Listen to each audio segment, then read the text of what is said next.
तपाईहरु सबैलाई जय मसीह र यस भिडियोमा तपाईहरु सबैलाई स्वागत छ र एउटा बाइबलको खण्डलाई म तपाईहरुको माझमा पढ्न चाहन्छु।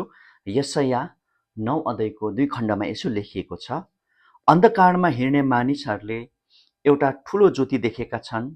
मृत्युको छायाको देशमा बस्नेहरूमाथि एउटा ज्योति उदाएको छ।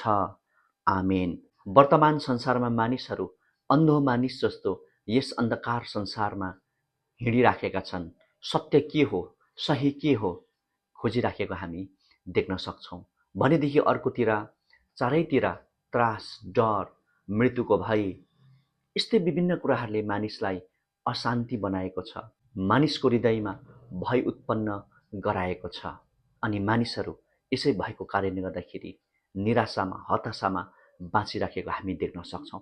तर परमेश्वरको वचनले यहाँनिर भन्दछ, ती अन्धकारमा हिँड्ने मानिसहरूको निम्ति अर्थात् मृत्युको छायामा बस्ने मानिसहरूको निम्ति चाहिँ एउटा ज्योति उदाएको छ, एउटा ज्योति आएको छ।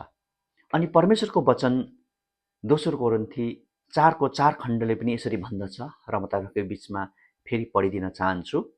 तिनीहरूका विषयमा भनौँ भने ख्रीष्ट जो परमेश्वरको रूपमा हुनुहुन्छ, उहाँको महिमाको सुसमाचार तिनीहरूले नदेखुन् भनेर यस संसारको देवले अविश्वासीहरूको समझलाई अन्धो तुल्याइदिएको छ। आज यीशु ख्रीष्ट उहाँ चाहिँ एक संसारको ज्योति बनेर आउनुभयो र यशाया भविष्यवक्ताले 9को 2 खण्डमा प्रभु यीशु ख्रीष्टको जन्मको विषयमा बताएको हामी पाउन सक्छौँ। प्रभु यीशु ख्रीष्ट यो संसारमा आउनु पापमा भएका मानिसहरूलाई सही बाटो देखाउनको निम्ति, अनजान अन्धकारमा नासमझ भएका मानिसहरूलाई सही बुद्धि ज्ञान दिन अनि परमेश्वरतिर डोर्याउन, ज्योति देखाउनको निम्ति उहाँ आउनु भएको। बाइबल दोस्रो कोरिन्थी 4को 4ले भन्दछ, अविश्वासीहरूको समझलाई संसारको देवहरूले अन्धो तुल्याइदिएको छ। अर्थात् ख्रीष्टको सुसमाचारको ज्योति उनीहरू कहाँ चम्कन दिँदैन। तर यीशु ख्रीष्ट चाहिँ संसारको ज्योति हुनुहुन्छ। सारा संसारका मानिसहरूलाई सही बाटो देखाउनु हुने अनि परमेश्वरको स्वर्ग राज्यमा लिएर जानुहुने। त्यसकारण आज हामी आशा हराएका छौँ होला, हामी हताशा, निराशा भएका छौँ होला, तर हाम्रो भरोसा र विश्वास प्रभु यीशु ख्रीष्टमा हामी राखौँ।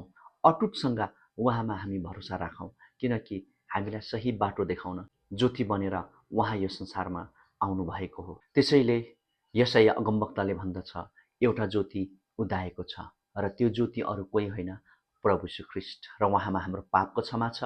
उहाँमा हाम्रो विश्वास मजबुत राखौँ अनि हामी अघि बढेर प्रभुको महिमाहरू गर्न सकौँ।